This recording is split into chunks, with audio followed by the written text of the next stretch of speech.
प्यारे बच्चों, आज हम 3 अंकों की संख्याओं का जोड़ बिना पुनर्समूहन अर्थात बिना हासिल लिए करना सीखेंगे। तो चलिए इसको एक मज़ेदार उदाहरण द्वारा सीखते हैं।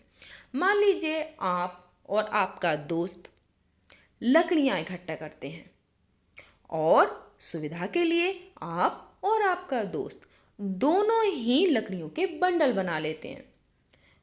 आपने एक बंडल 100 लकड़ियों का बनाया और 2 बंडल 10-10 लकड़ियों के बनाए और आपके पास उसके बाद 3 लकड़ियां शेष बचीं।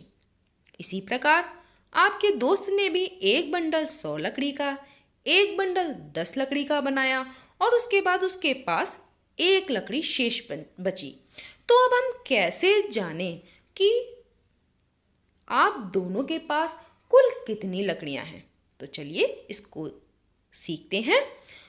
आपके पास एक बंडल 100 लकड़ी का है, इसी प्रकार आपके दोस्त के पास भी एक बंडल 100 लकड़ी का है। तो आपके पास 2 बंडल हो गए 100-100 लकड़ी के, अर्थात उसमें लकड़ियों की संख्या कितनी हो गई? 200। इसी प्रकार आपके पास 2 बंडल 10 लकड़ी के हैं और आपके दोस्त के पास एक बंडल 10 लकड़ी का है। तो 10 लकड़ियों के बंडल की संख्या कितनी है? 3। तो कुल मिलाकर लकड़ियां कितनी हो गई? 30। अब 3 लकड़ी आपके पास है, एक लकड़ी आपके दोस्त के पास है, तो कुल कितनी हो गई? 4 लकड़ी। तो कुल मिलाके जो आपने और आपके दोस्त ने लकड़ियां इकट्ठा की हैं वो हो गई 234। ठीक है। अगर हम इसी प्रकार संख्याएं लिखें और उनको जोड़ें तो हम कैसे जोड़ेंगे? चलिए अब इसको सीखते हैं। राधा के पास 122 मोतियों की माला तथा मीना के पास 215 मोतियों की माला है।